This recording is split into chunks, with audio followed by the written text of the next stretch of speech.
50% del peso corporal de nuestro paciente, que lo íbamos a tener acá, el 50% del peso que iba a llegar a través de esta L5 y se iba a distribuir precisamente a nuestros segmentos, y que a final de cuentas este es un parámetro diferenciador también entre el miembro superior y el miembro inferior, es que a final de cuentas los movimientos se van a ver influidos por el raquis, que es el primer elemento que vamos a tener, por la distribución de carga de peso, que va a ser, yo le daría el primer elemento, segundo elemento, la distribución del peso del cuerpo, y la tercera es que a final de cuentas los miembros inferiores son unos segmentos de carga.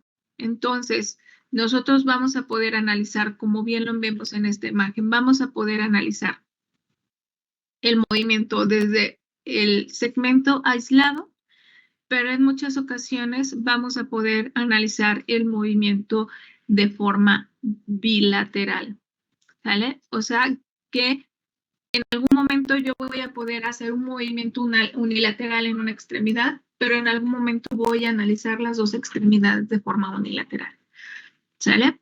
Entonces, para esto, esta imagen me gustó mucho colocárselas porque a final de cuentas nos representa todos los ejes que nosotros vamos a tener, ¿sale?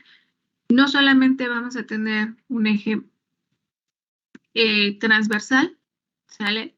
Vamos a tener un eje antero-posterior, pero también vamos a tener un eje longitudinal y vamos a poder analizar un eje vertical dentro de la misma articulación. Nosotros vamos a poder analizar los dos tipos de ejes, el longitudinal y el vertical, ¿sale? Y otro de los elementos importantes que les voy a colocar acá de una vez la imagen para visualizarla rapidísimo, es que dentro de la pierna, ¿sale? Dentro del segmento, nosotros vamos a analizar el eje mecánico del segmento inferior, ¿sale? Vamos a tener un eje mecánico del miembro inferior, vamos a tener un eje mecánico del fémur, ¿sale? Y que es como uno de los puntos claves que nosotros vamos a poder definir dentro de estos planos y dentro de estos ejes de movimiento, ¿sale? ¿Sí? No sé si quede claro esto que les estoy mencionando en relación con los ejes. Sí, profe, ¿podría volver a repetir, por favor? Puedo volver a repetir. Bueno, entonces, dentro de la influencia del movimiento, lo de los ejes, ¿verdad? Porque la influencia creo que quedó bien. Bueno, dentro de los ejes, nosotros vamos a poder analizar un eje transversal, donde nosotros vamos a visualizar los movimientos de flexo-extensión, como ayer lo mencionábamos. Un eje antero-posterior, que sería el plano Y que nosotros vemos acá, ¿vale? El plano Y, donde nosotros vamos a poder analizar precisamente los movimientos de abducción y abducción, ¿sale? Que es el eje antero-posterior. Y vamos a poder observar un plano que estaría relacionado con el Z, que estaría relacionado con el eje vertical, donde nosotros vamos a poder analizar estos movimientos de rotación interna y rotación externa. Sin embargo, no nos vamos a quedar solamente con ese eje, porque a final de cuentas el eje vertical, bien lo menciona Capangi, normalmente el eje vertical se confunde con el eje longitudinal. El eje longitudinal estaría relacionado precisamente con la longitud del segmento, la longitud del fémur, ¿sale? ¿Sale? Esta longitud, este segmento, ¿sí? Nosotros vamos a poder ver qué sucede con estos mecanismos de rotación interna y rotación externa. No sé si queda un poquito más claro. Sí, por favor, gracias. Entonces, realmente yo les decía que nuestra articulación, cuando nosotros caminamos, por ejemplo, como lo vemos en esta imagen que nuestro paciente está caminando, nuestra articulación va a estar relacionada o va a estar compensada precisamente con estas fuerzas de compresión que yo voy a encontrar dentro de mi segmento, porque al final de cuentas, los segmentos, si yo tuviera, por ejemplo, una amputación, por ejemplo, en esta imagen, si nos los lleváramos a la imagen esta imagen, Si yo no tuviera este segmento, estaríamos hablando de una amputación, como lo vemos acá, ¿sale? Entonces, si por alguna causa hubiera una amputación de mi segmento, entonces no tendría un equilibrio, ¿sale? No habría un equilibrio, ¿sale? Y ese equilibrio es indispensable para que nosotros podamos caminar, para que nosotros podamos desplazarnos, para que nosotros podamos tener una estabilidad, ¿sale? No sé si haya quedado bien claro esto que les acabo de mencionar. Ustedes díganme. Sí, profe. ¿Sí? Y bueno, por lo tanto, es que nosotros vamos a tener muchos ángulos, ¿sale? Vamos a medir muchos ángulos como lo vemos en esta imagen. Nosotros vemos, por ejemplo, aquí esta flechita roja, explicando la imagen.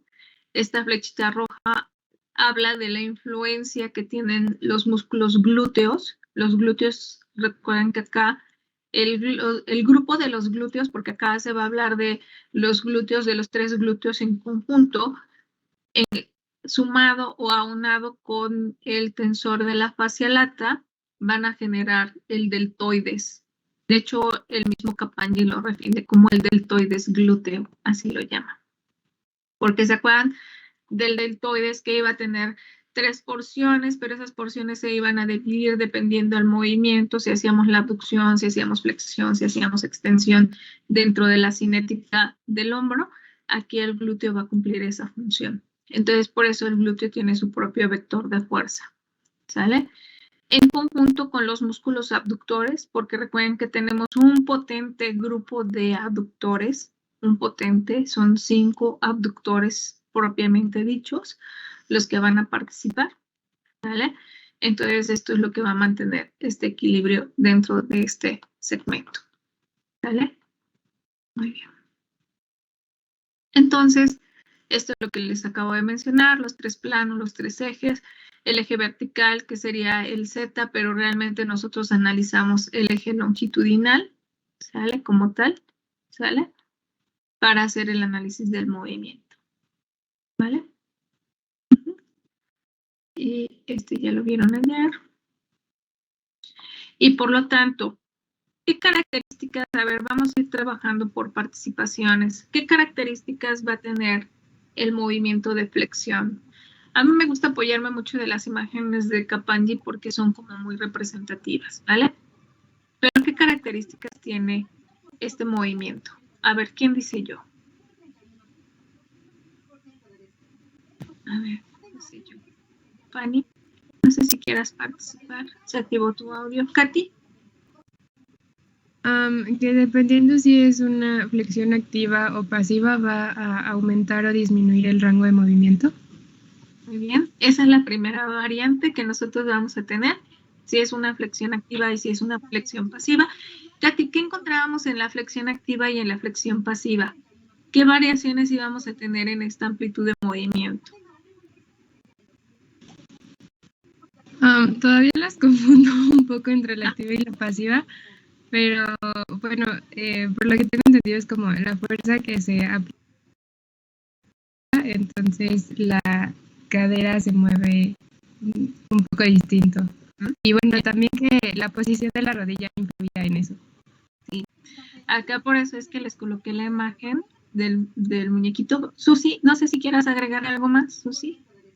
Lo mismo es lo que tiene que ver si era rodilla extendida o flexionada. Ok, muy bien. Entonces, para empezar, tenemos 4 conceptos aquí para definir el movimiento de la flexión, que son las propias características. Primero, una flexión activa, ¿quién le da el componente activo al movimiento? A ver, vayan abriendo sus microfonitos, ¿vale?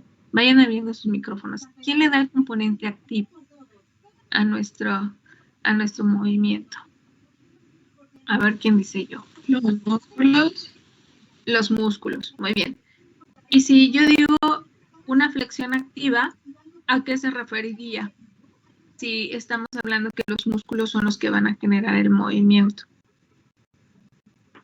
¿Qué es constante? Que se está dando una contracción.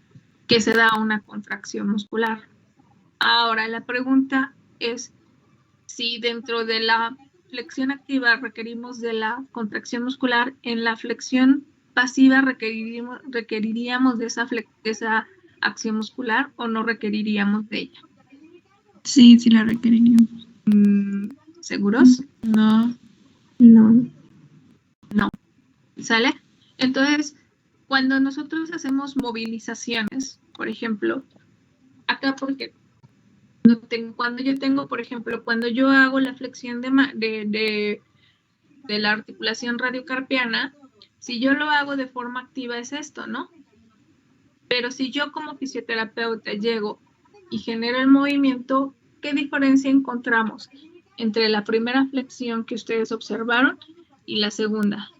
Vuelvo a repetir, esta. Si yo tengo mi mano, yo como fisioterapeuta llego y genero el movimiento. ¿Qué diferencia observaron? ¿Y qué parámetros diferenciadores observaron? Que se está utilizando una fuerza externa. Muy bien, Dani, perfecto. Entonces, ¿por qué la amplitud de movimiento tiende a ser más cuando el movimiento es de forma pasiva que de forma activa? Porque la fuerza externa hace que se flexione más. Ajá, la fuerza externa. Y aparte, no generamos una contracción muscular. A veces las contracciones musculares son las que a veces hacen que disminuya la amplitud de movimiento. ¿Vale? Entonces, no es lo mismo que ustedes ahí en casita, levántense, ¿vale? No es lo mismo que yo haga una flexión, a ver si no es lo mismo que yo haga, pero bueno, no es lo mismo que yo haga una flexión así, a que yo haga una flexión acá, a que yo tome mi brazo y haga una flexión. ¿Sí pueden observar la diferencia? Ustedes díganme porque ya no los veo. Vuelvo a repetirlo. No es lo mismo que yo haga esto, a que yo haga esto, a que yo tome acá y haga este movimiento. ¿Qué observaron en ese movimiento? A ver, ustedes háganlo en casita y me indican. Sale, párense. Todos párense. A ver, veo cómo se paran. Aquí observo sus pantallitas. A ver. Vuelvo a repetir. A ver, sí. ¿Vale? A ver, no es lo mismo que yo haga esto, háganlo ustedes, ahí, a que yo haga esto, a que yo aplique una fuerza externa y flexione. ¿Qué diferencia encontramos ahí? A ver, ¿qué sintieron? A ver, digan. ¿Podría ser una mayor amplitud en el movimiento? Muy bien, Julio. Muy mayor amplitud. ¿Cuándo? ¿Qué hiciste, Julio? ¿Cuándo encontraste la mayor amplitud de movimiento? Fue cuando me agarré la pierna, bueno, la llevé hacia el abdomen. Cuando llevaste la pierna hacia el abdomen. Entonces, si se dan cuenta, aquí pudimos observar las 3 posiciones. Utilizamos solamente 3 posiciones. Entonces, la primera, que era con la pierna extendida, a final de cuentas, y en cadera yo les decía que raquis y la rodilla van a tener mucha influencia. ¿Sale? De forma activa, ¿sale? Si nosotros flexionamos la rodilla, ¿quiénes van a influir para que yo tenga solamente una máxima flexión de 90 grados con la rodilla extendida? ¿Qué estructuras van a influir? Ya se las estoy señalando y acá en el video se puede visualizar. A ver, Monse. Fuerte, fuerte, Monse.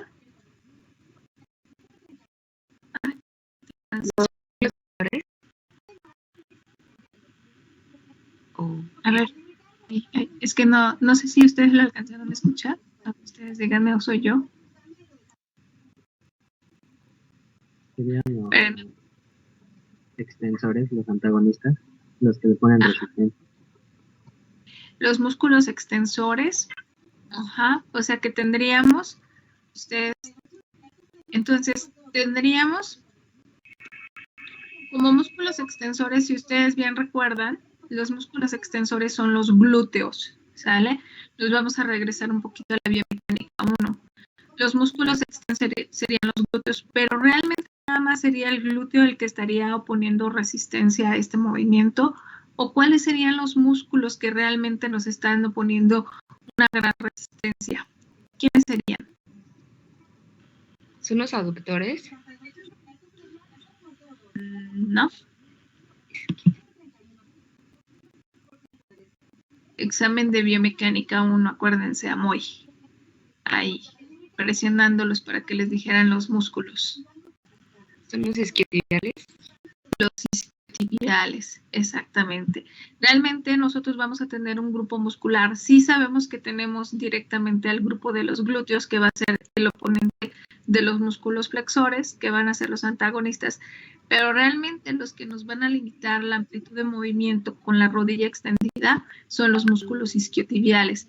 Por eso es que nos dice la bibliografía que la amplitud va a variar si nuestra rodilla está extendida o está flexionada. Cuando la rodilla está extendida, la resistencia está otorgada por los isquiotibiales y por eso nosotros podemos llegar a alcanzar a una amplitud de 90 grados. Sin embargo, si nosotros flexionamos la rodilla, ¿por qué podemos llegar a alcanzar hasta 120 grados? Más de 120 grados. ¿Por qué? A ver, ustedes digan por qué.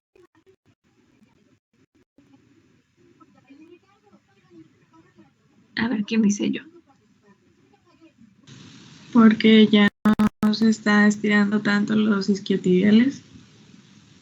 Porque al flexionar la rodilla, inhibimos a los isquiotibiales, ¿sale? Recuerden que las inserciones, acá entran mucho inserciones musculares, chicos. Las inserciones se van a dar en los cóndilos tibiales.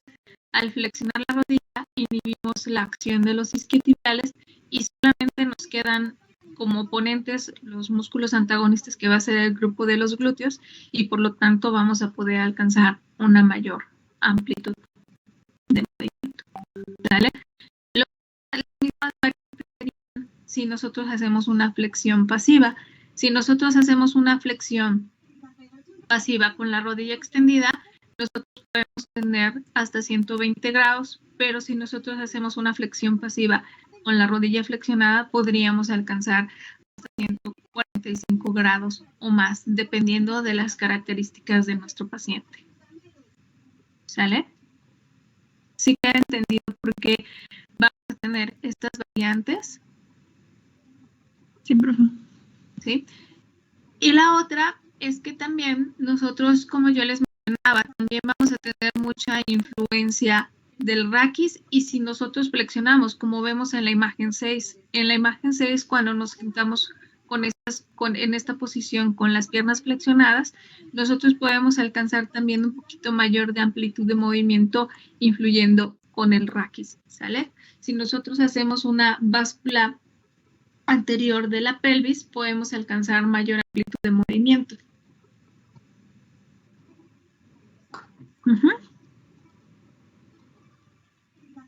¿Sí queda claro? ¿Sí? Sí.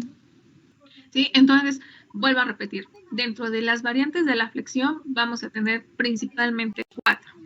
¿Sale? Las dos primeras es si el movimiento es activo o si el movimiento es pasivo. Si el movimiento es activo es porque nosotros utilizamos la misma contracción muscular para medir la amplitud de movimiento. Pero si el movimiento es pasivo, nosotros podemos utilizar nuestra propia fuerza, o sea, la propia fuerza como nosotros lo generábamos, o puede llegar el fisioterapeuta a generar el movimiento, ¿sale? De forma activa, si nuestra rodilla se encuentra extendida, nosotros no vamos a alcanzar más de 90 grados. Y si no, nuestra rodilla está flexionada, podríamos alcanzar un poquito más de 120 grados. De forma pasiva, con la rodilla extendida, podemos alcanzar hasta 120 grados, ¿sí? De forma pasiva, o con la rodilla flexionada a 145 grados. Cuando nosotros flexionamos las dos rodillas, vamos a tener una influencia por parte del raquis, porque nuestro raquis bascula anteriormente. ¿Sí? ¿Se queda claro? Estas determinantes que vamos a tener directamente con el movimiento de flexión de cadera? ¿Sí? Sí, profesor.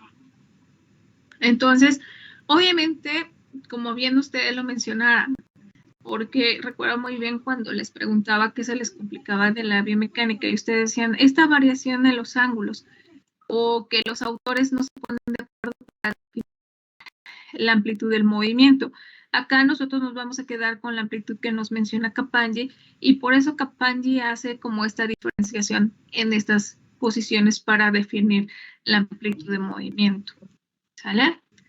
Ahora, ¿qué vamos a encontrar en la extensión de cadera? Ustedes díganme. ¿Qué encontramos en esta extensión de cadera?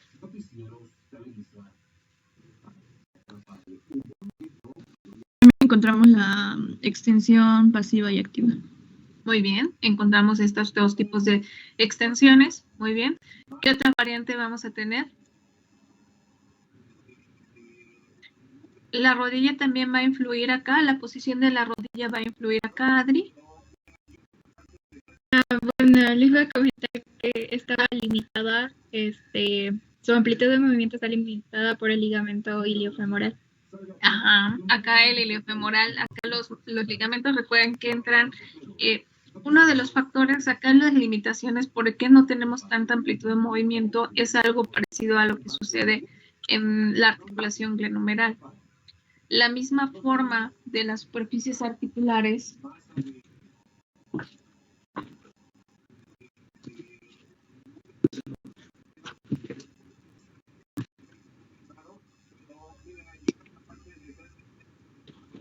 sale la misma forma de las superficies articulares, el mismo posicionamiento que nosotros acabo de poner en primer plano para que vean mi pantalla. ¿Sale? Entonces, la misma forma de las superficies articulares y el mismo posicionamiento de la cadera va a limitar la amplitud de movimiento. Tenemos una cápsula muy anterior muy potente y tenemos ligamentos anteriores potentes que van a limitar este movimiento. Entonces, a final de cuentas, aquí nosotros vamos a ver estas limitantes que vamos a encontrar. Y vamos a encontrar también variaciones con la flexión y la extensión de la rodilla. Bien, ¿quién me quiere decir cuáles van a ser esas variaciones con la rodilla? Aquí es lo contrario a la flexión.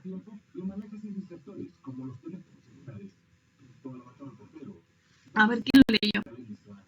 Era que la rodilla al estar flexionada limitaba el movimiento de la extensión. Ajá. Y al contrario, cuando estaba extendida permitía una mayor amplitud de la extensión. Muy bien, Katy. Exactamente. Entonces, acá lo que nosotros vamos a ver es que, a final de cuentas, yo decía, los glúteos, el grupo de los glúteos va a ser el principal grupo agonista para generar el movimiento. Sin embargo, en este movimiento, la sinergia que hacen los músculos isquiotibiales van a promover el movimiento. Mientras en el movimiento de flexión los isquiotibiales limitaban al movimiento, en el movimiento de extensión van a potencializar el movimiento. ¿Sale? Es una característica muy importante. Por eso es que en una extensión activa, ¿sí? Cuando nuestra rodilla está extendida, podemos alcanzar hasta 20 grados de extensión. Mientras que si nosotros flexionamos la rodilla, como ya les mencioné, cuando nosotros flexionamos la rodilla, inhibimos la acción de los isquiotibiales, solamente vamos a alcanzar una extensión de 10 grados, que sería como las diferencias que encontraríamos en la amplitud de movimiento. ¿Sale? En el movimiento, por ejemplo, lo que nosotros vemos aquí en la figura 9, por ejemplo, cuando nosotros hacemos el movimiento de forma pasiva, la amplitud de movimiento no puede superar estos 20 grados, ¿no? Se puede llegar a alcanzar hasta 30 grados si nosotros lo hacemos como de forma homolateral, o sea que nosotros llegáramos a adelantar el segmento como nosotros lo estamos viendo, o podríamos tener la implicación directamente del raquis para que se genere una mayor amplitud de movimiento. Pero realmente nosotros no podemos sobrepasar de estos 30 grados, aunque sea un movimiento pasivo. ¿sale? Aquí vamos a tener mucha influencia de las superficies articulares y de los componentes ligamentosos, cápsulo-ligamentosos, perdón, que van a influir directamente sobre el movimiento, ¿sale? Entonces, estos 30 grados los vamos a encontrar directamente porque se va a formar una hiperlordosis en el raquis, ¿vale? Ahora, en este movimiento, en este split, ¿vale? Porque vamos a tener dos elementos, el squash y el split, ¿vale? Aquí vemos un split. ¿Por qué aquí en este movimiento da la apariencia que nuestra paciente puede tener una amplitud? ¿Sí? Ah, no, este es el squash, perdón, este es el squash. El split es en el movimiento de abducción, este es el squash. Porque aquí da la apariencia que el segmento, en este caso sería el segmento izquierdo de nuestra paciente, podría llegar a tener más de 30 grados. A ver, ustedes díganme, ¿por qué?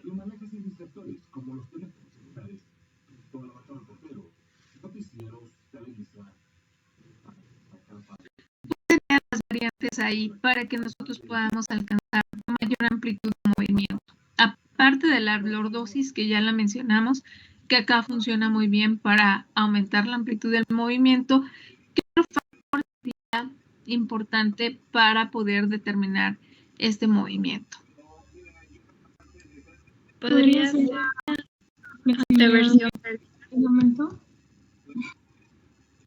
Ajá, a ver, otra vez, Katy y acá se me da. A ver, Katy y no alcanzo a ver tu nombre. Ahí estás. Liz, perdóname, es que no alcanzaba a ver tu nombre. Liz, a ver, ¿te escucho, Liz?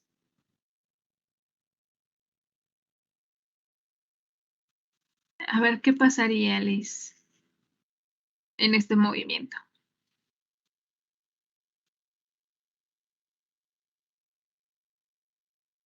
A ver, La flexibilidad del ligamento iliofemoral. a final de cuentas, recuerden que acá, aunque tenemos una cápsula, yo les decía que teníamos un componente cápsulo-ligamentoso muy potente, pero con nosotros con el paso del tiempo podemos adaptarlo. Ese sería un factor importante. Aparte de tener el aumento de la lordosis lumbar, tenemos también la anteversión pélvica, porque si nosotros pusiéramos una línea acá, podemos ver el aumento de la lordosis, podemos ver cómo la pelvis se va hacia adelante, ¿sale? Y la otra, perdón. Y la otra sería la adaptación de los componentes cápsulo-ligamentosos que también tendrían. Ahí el ligamento iliofemoral sería uno de los que estarían permitiendo que se generara este movimiento en conjunto de la anteversión pélvica. O sea, a final de cuentas, algo que nos tiene que quedar claro es que muchas veces los movimientos no son puros, son movimientos combinados, y acá, para que nosotros podamos alcanzar esta amplitud de movimiento, vamos a tener la influencia del raquis, de la pelvis y la adaptación de los componentes cápsulo-ligamentosos. ¿Vale? Muy bien. ¿Alguna pregunta o duda con el movimiento de extensión?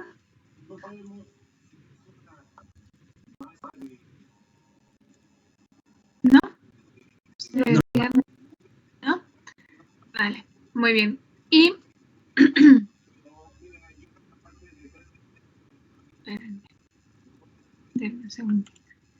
Y ya continuando con el movimiento de extensión, de abducción, recuerden que nosotros vamos a tener este movimiento de aducción.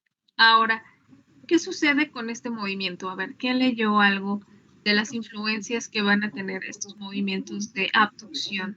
A ver, ¿quién dice yo? A ver, ¿qué variantes vamos a encontrar acá?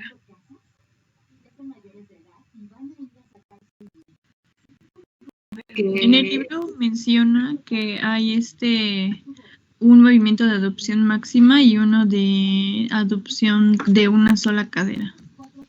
Ajá. Muy bien, entonces vamos a tener la influencia de un solo segmento y de las dos, y de los dos segmentos. A eso te refieres, ¿verdad, Fanny? Muy Sí. bien. Andy, ¿querías complementar algo o era lo mismo? Bueno, yo iba a comentar que también en la lectura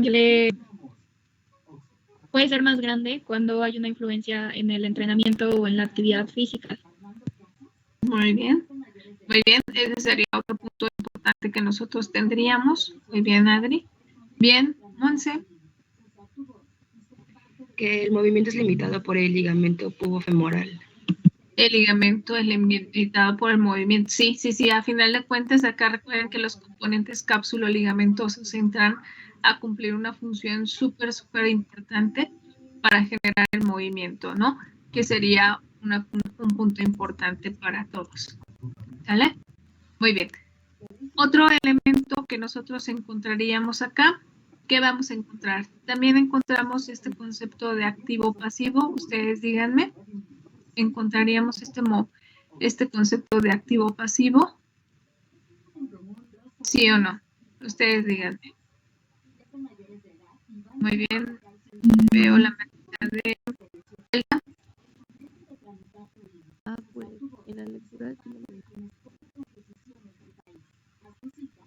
A ver. Escucho muy lejanita.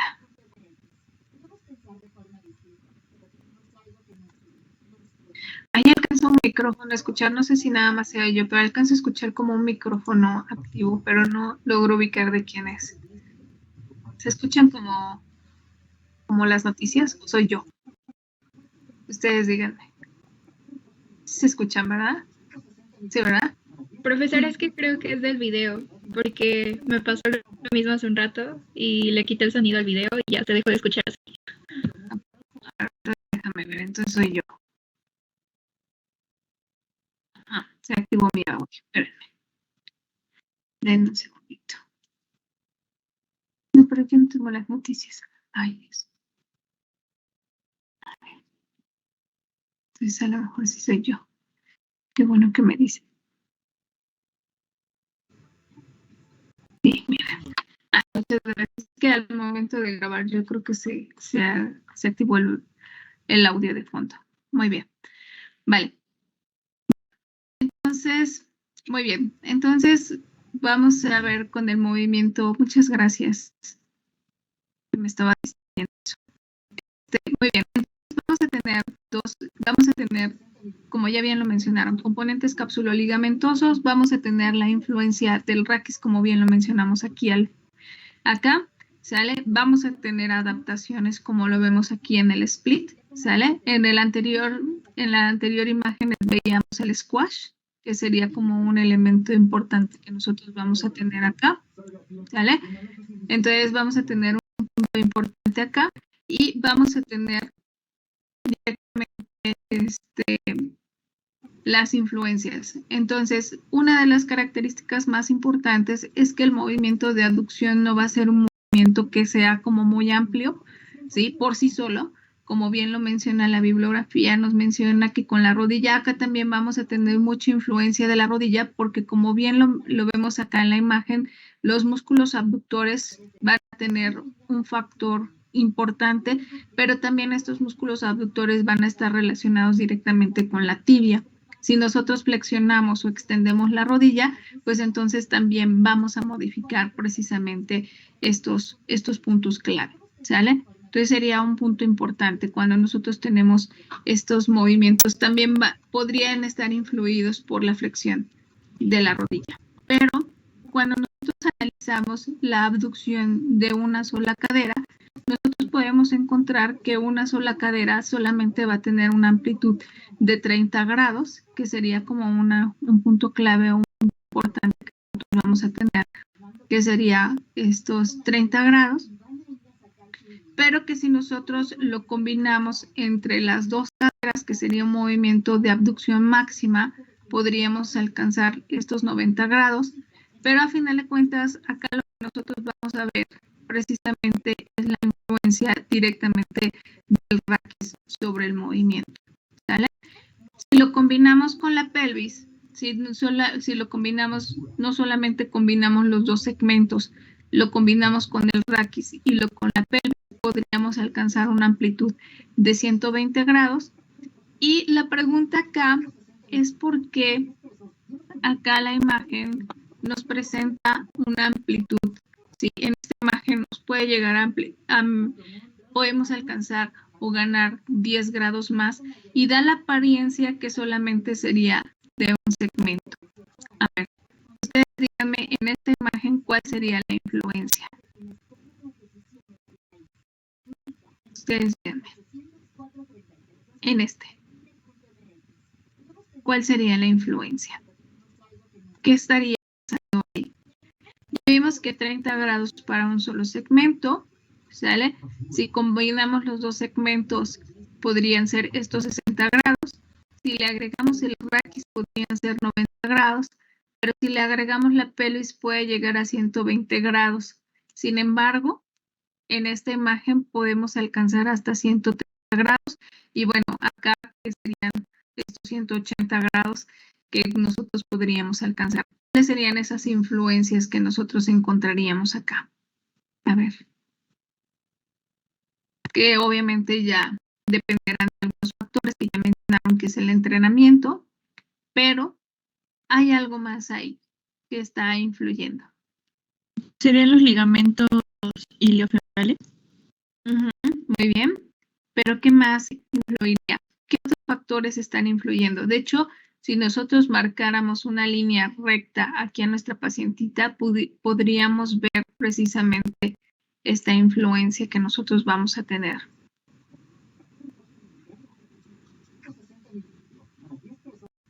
¿Cuál sería?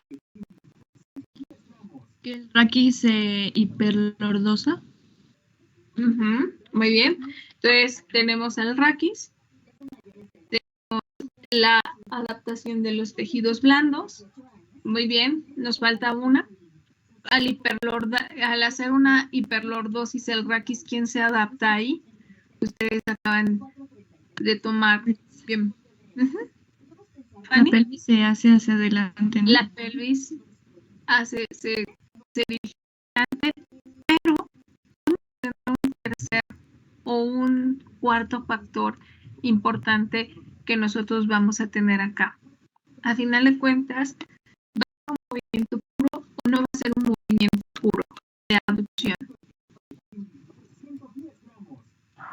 No va a ser. No es un movimiento puro. ¿Por qué?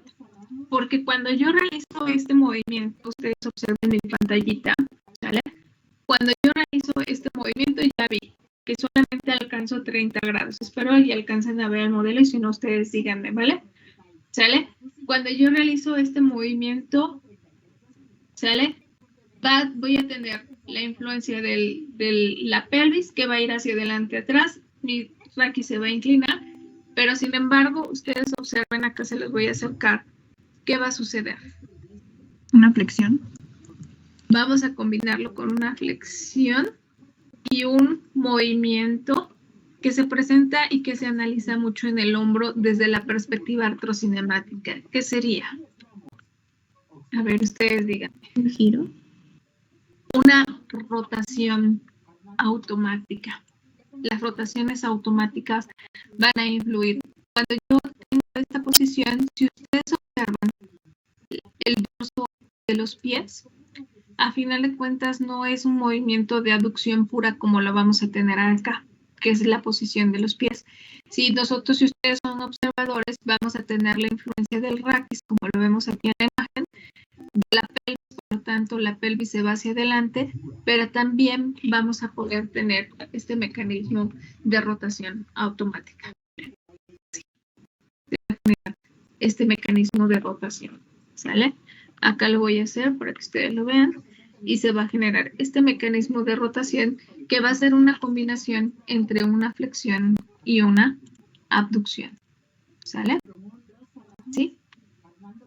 ¿Sí? Entonces no van a ser movimientos puros.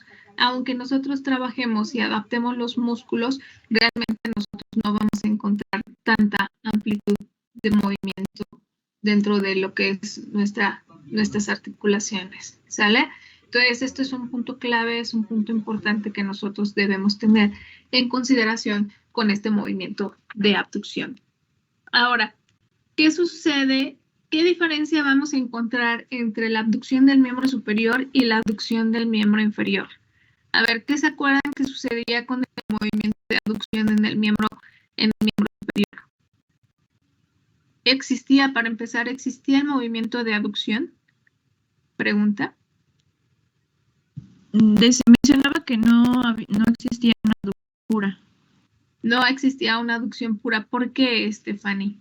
Porque mencionaba que era una abducción combinada, o sea que eran varios tipos de, como que mencionaba uno que recuerdo que era el de movimiento de abducción con flexión de cadera, algo así.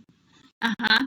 Lo mismo sucede en el miembro superior. En el miembro superior nosotros íbamos a tener la flexoextensión más la abducción, ¿sale? ¿Por qué? Porque a final de cuentas, cuando nosotros estamos en esta posición anatómica, ¿sale? Aquí voy a poner más. Cuando nosotros estamos en esta posición anatómica, para generar la abducción en el tronco, en el miembro superior, no hay forma de que yo pueda. Esto, cuando voy de una abducción de una ABD a una ADD, es una abducción relativa. La abducción pura, recuerden que el concepto es cuando el segmento se acerca a la línea media.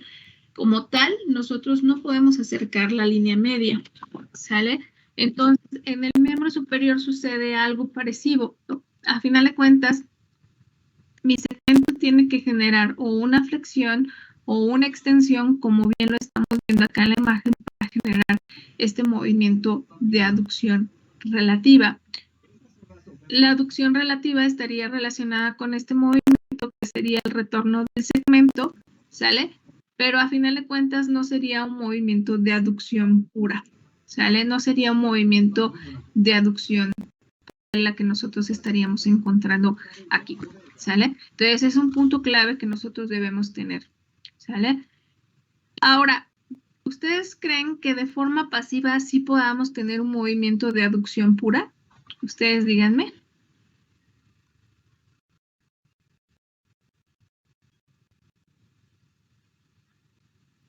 Pregunta.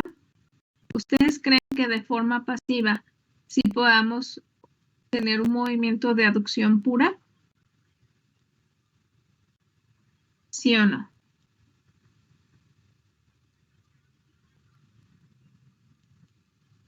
Su paciente está en decúbito supino, ¿sale? Está en una posición de decúbito supino y ustedes van a generar un movimiento de abducción. Acá está el segmento y ustedes van a generar un movimiento de abducción. ¿Se podría o no se podría hacer este movimiento de abducción pura? De forma pasiva.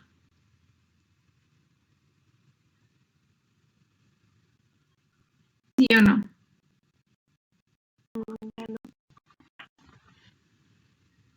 Sí, sí se podría, ¿vale? Si nosotros, digamos que yo estoy acostada boca arriba, imagínense porque acá no puedo hacerlo, pero ustedes imagínense que acá está el otro segmento y entonces elevo el otro segmento. Y le pido al paciente o yo le pido que haga este movimiento de abducción. ¿Se podría hacer este movimiento de abducción pura, sí o no? Sí. Sí. Sí. Sí, y podría ser de forma activa y de forma pasiva, ¿sale?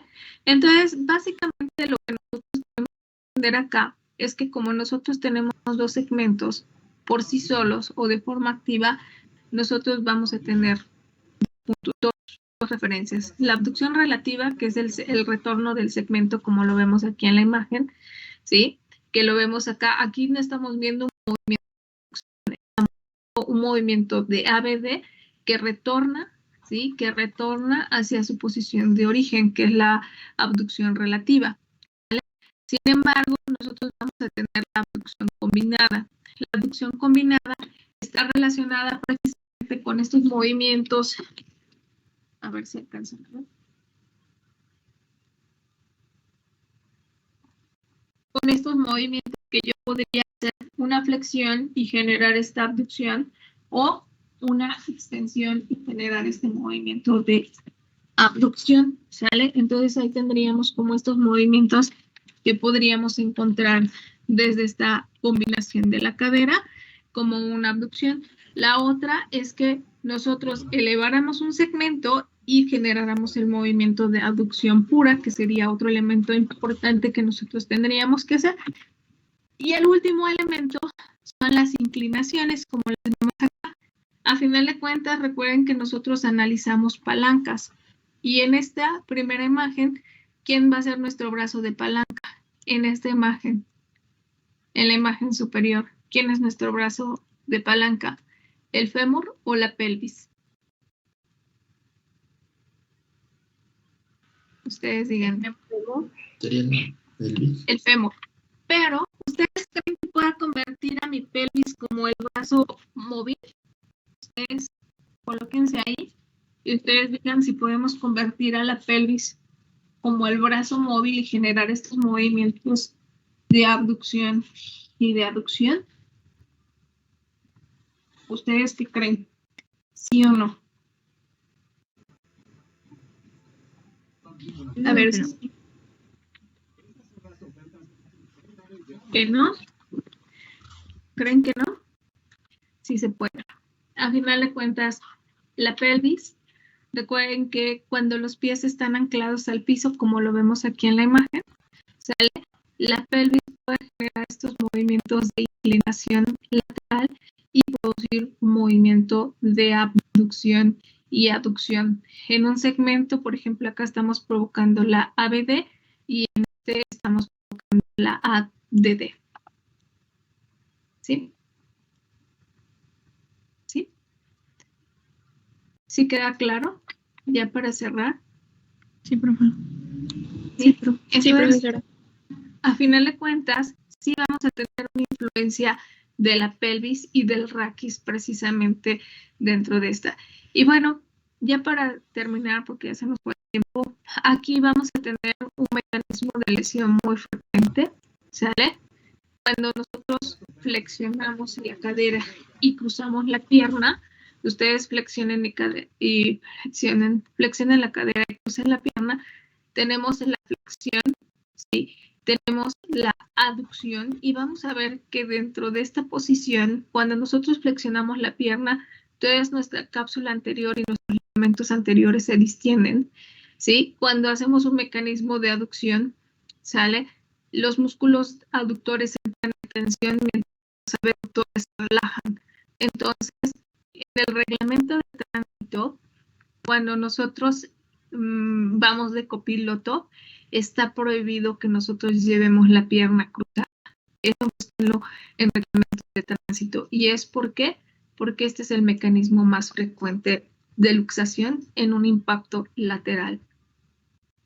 ¿Sí? En un accidente de tránsito, este es cuando llegan a pegar en el salpicadero, este es el mecanismo más frecuente de luxación de la cadera.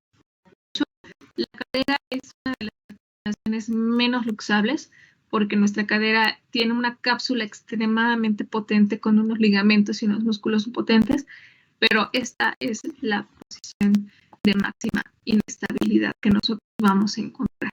Una de las cuantas, porque vamos a tener otra posición de máxima inestabilidad. ¿Vale? Muy bien. Entonces, aquí nos vamos a quedar, ¿vale? Aquí nos quedamos con el movimiento de aducción. Nos faltan los movimientos de rotación, ¿sale? Los movimientos de rotación están un poquito relacionados. Aquí nosotros vamos a analizar también la posición en la que nosotros vamos a generar este movimiento de rotación, que va a ser uno de los puntos clave o importantes que nosotros vamos a ver en la influencia de estos movimientos, ¿vale? ¿Sale?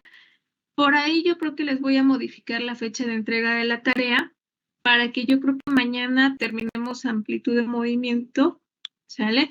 Y empezamos a ver las superficies articulares y con eso terminamos el contenido de nuestra tablita, ¿sale?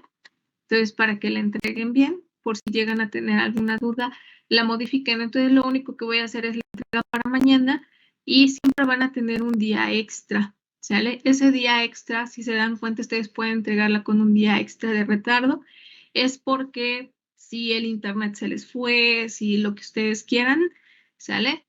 Entra en ese día de retardo. Después de ese día ya no se puede entregar la tarea de ninguna forma, ¿sale? Entonces ténganlo en consideración, ¿vale? Muy bien, pues cuídense mucho, que estén muy bien. Nos estamos viendo el día de mañana, ¿vale? Sí, profe, gracias. Gracias, profe. profe. Que tengan buen Gracias, día. profa. Que estén bien, cuídense mucho. Bye.